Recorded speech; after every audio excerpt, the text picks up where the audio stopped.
Okay guys, welcome. Today I'm going to be teaching you how to make this Loki dagger from the new TV show that was just unveiled the other day, and how to completely finish one, turning that 3D print into one of these. Now I want to talk about this 3D print really quickly. I sell them on Etsy, and I know a lot of you guys who are watching this video are watching one because you bought one off my Etsy store. So I just want to show you guys what will come in the box. It'll be this handle piece, just like this. This is one that will be shipped and sold off. So this is literally what you are getting. Will look just like this. And see these supports here. So you will probably have to remove these supports yourself, unless you choose the PLA weld option, which I will show you how to do around the end of this video, because I went ahead and did it at the end. Because that's easier, you don't have to worry about masking off the handle before you can paint with silver, and then masking the silver when you want to paint the handle and that kind of thing. Now that will give you a sharper, cleaner look to the paint job. I didn't do that because of time. So it's your choice if you want a really good looking prop, or you just want a good looking prop-ish with some few details, but it's going to sit on the shelf and no one will ever see it. That's your option. Now, I will remove these supports if you choose PLA weld option from me, because I can't weld it with these pieces in my way. That's about the only difference between the two options, and it will come completely together. I can give you kind of a look like that. It's shown in the pictures. That one is welded in the pictures. Now, let's get right into the rest of the video. I hope you guys enjoy. Don't forget to like and subscribe. Okay, so our first step, as always, is going to be to remove the supports. And on this print, only the guard prints with any supports. And that just goes along here, because the printer can't print that curve. So it'll be just along this bottom here. Kind of see where it's rough. I've already removed it. Here's some of the support pieces. And then our next step will be to sand this and along with the rest of the stuff until it's smooth, so you can't tell that it was even 3D printed. Okay, and a quick tip before I get into sanding. One, always wear a respirator when you're sanding. You don't want to breathe in little pieces of plastic and things. And I'm going to be sanding with 80 grit sandpaper on the mouse pad and 180 grit sandpaper with my hands when I hand sand. And that'll be high enough to where it'll keep details and stuff. I'll probably have to hand sand a lot of this because of fine details, especially around this blade part, but we'll see when we get into it.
Okay, so I've been sanding probably an hour now on this handle in between everything else.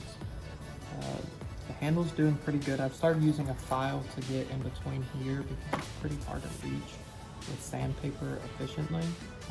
This is giving me some pain with sandpaper even, but I'm getting there. That's what's taking the most time. I've been just hand sanding the blade and it's coming out really well. just to show real quick why you sand, if you can listen to that. Or here, listen to this side, completely unsanded. You can kind of hear the scratching. Hopefully that picks up. You can hear the scratching of the plastic. If you listen to this, this isn't even smooth. It doesn't sound like any scratching. That's kind of why you sand and why you do all that stuff.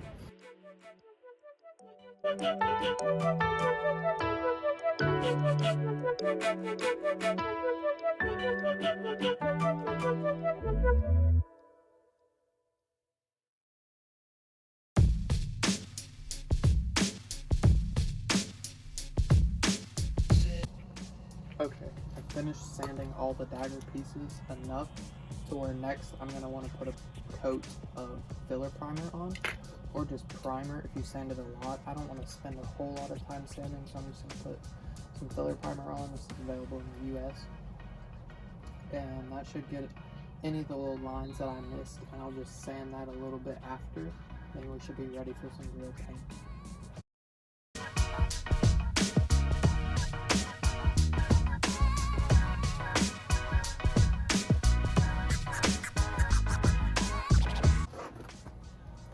Okay, I just finished with the first layer of filler primer. You can see areas on the blade where there are still lines. Filler primer will reveal that to you and kind of show you where you need to sand more. So I'm going to go back through, I'm going to wait for this to dry, and then I'll sand that down. Then put another coat on it and see if those disappear. And then if we're ready for some actual good amount of paint, we'll see. Okay, the paint coat is now completely dry. You can see spots where I didn't sand enough, and it really need to be more sanding. I'm just trying to get this done, get this tutorial out for you guys, so I'm not going to sand a whole lot, but now I'm going to hit it with a high grit sandpaper. This is 320. You should really go higher, but I don't have that on hand. I'm going to hit it with that, and then we'll try to get some more layer lines away, and we'll go and put in the paint coat back on.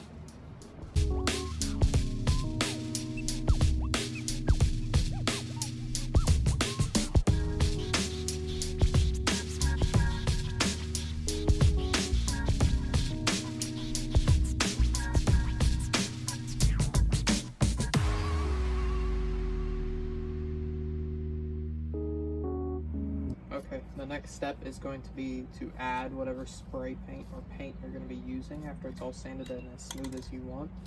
Shake your paint. The best thing I find to do, especially with these paint nozzles, is make sure they're as flat as possible, or else they'll spray drops, and you don't want that. It will kind of ruin your paint job, especially having to try and sand it out. It just doesn't sand out, so we'll get doing that next.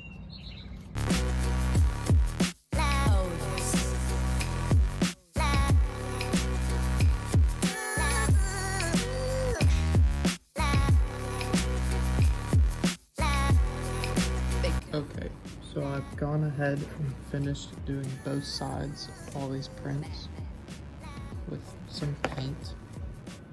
Next, this one's still a little bit tacky, but I'm gonna go ahead and do it just so I can get this out of the way. I don't have the time to wait a whole day for it to dry.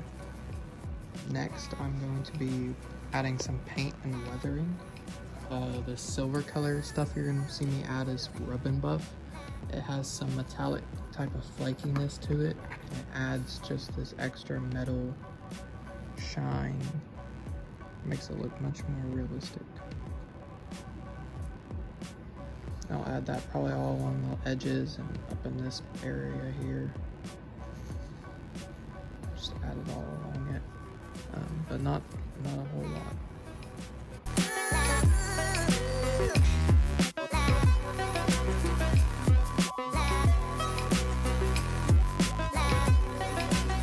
Now used the Rub and Buff in the edges of the sword, and I've kind of used a little bit more than I like in the middle here, and I think I could dab some of it off with a paper towel, but I think I'm gonna leave it and see how it looks after I add the gold up through here. And now we're gonna start by weathering the handle by taking a very wet paintbrush and dipping it in some paint and just coating all of it. I think it was a little bit too watery here. Then you just go back through, take a paper towel or cloth, and wipe it off. That can come off and leave a kind of weathered look in the edges and different low spots, adding just some different layers of color and bring it more to life. I'm gonna make that a little bit thicker paint and do it some more.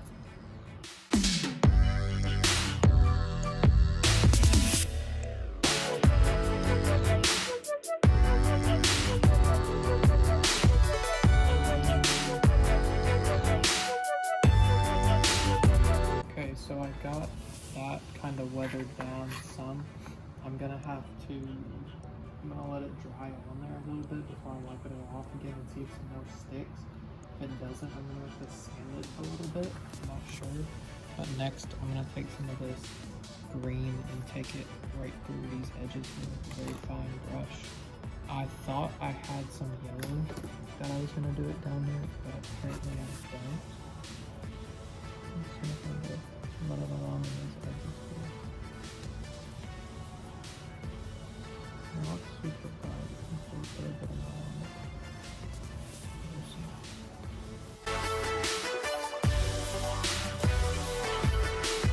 well, the green paint is not really working out how I wanted to. I did brush it off after this, before this, but I'm gonna try and mask it off. I don't have any blue masking tape, so I'm just gonna try some more packaging tape.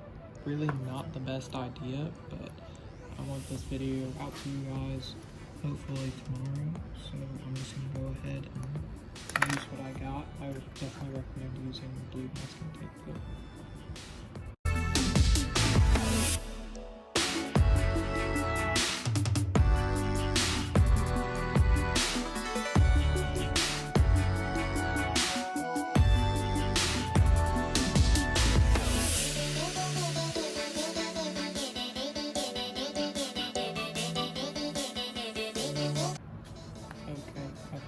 Complete absolute mess of this blade, but it should be done. It should look decent.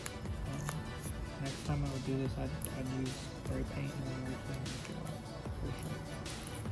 But I don't know, it's just a horrible look, and it will do because it would just be a cool little trinket to sit on the desk.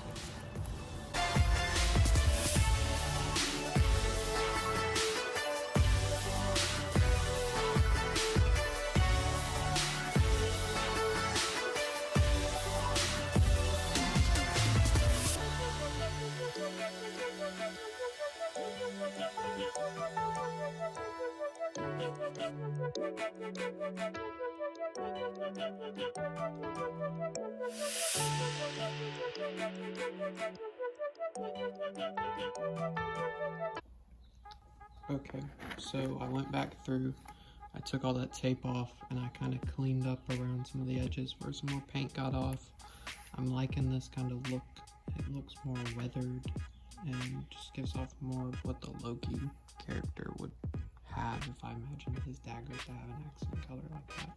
Now, I touched up the sides with like some markers and all that kind of stuff.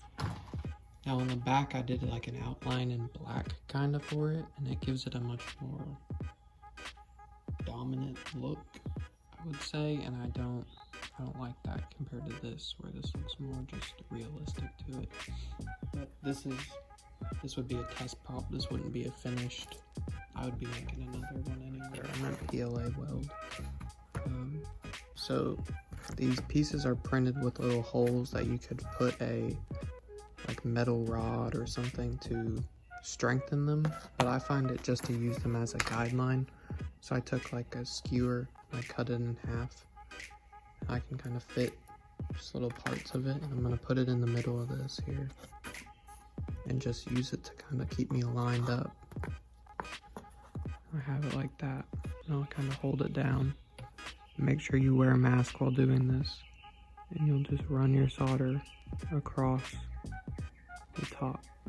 Now really, you want to do this before you paint, realistically, because then now you can kind of see the welds and see the lines. But I wanted to do it quicker, so this was the quickest way to be able to do the painting without having to mask a lot of stuff off.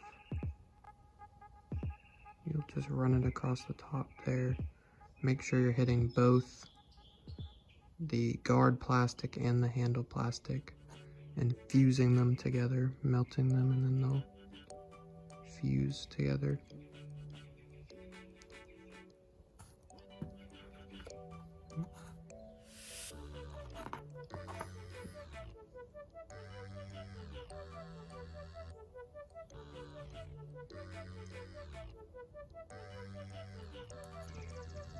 Okay, next we're gonna do the blade, and you wanna make sure this is lined up in the middle of the guard, not only just in the middle there, but sides. Make sure it's not twisted at an angle. It won't look straight and won't look like one piece.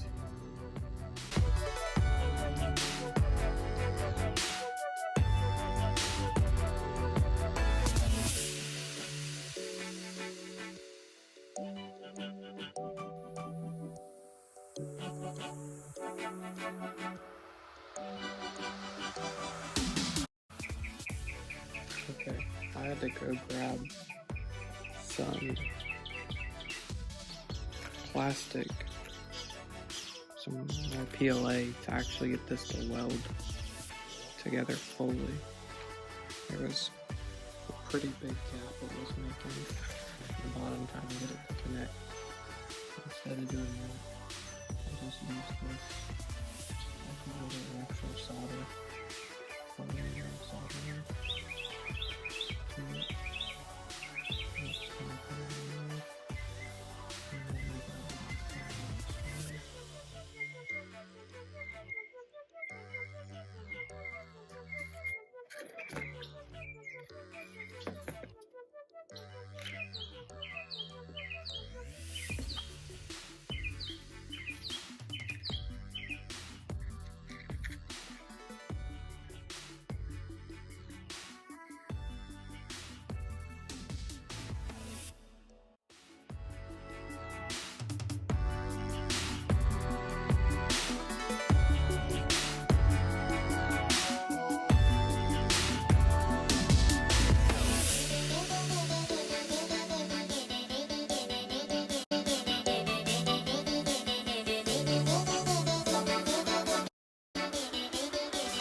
Okay guys, thank you for watching the YouTube video. If you have any comments, suggestions, changes, this was made really quickly and under time constraints. So if there's ways you would have gone about things differently, please feel free to leave a comment and hopefully someone can learn and do theirs better than mine.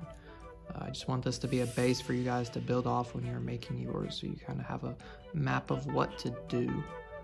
I hope you enjoyed the video. Don't forget to like and subscribe.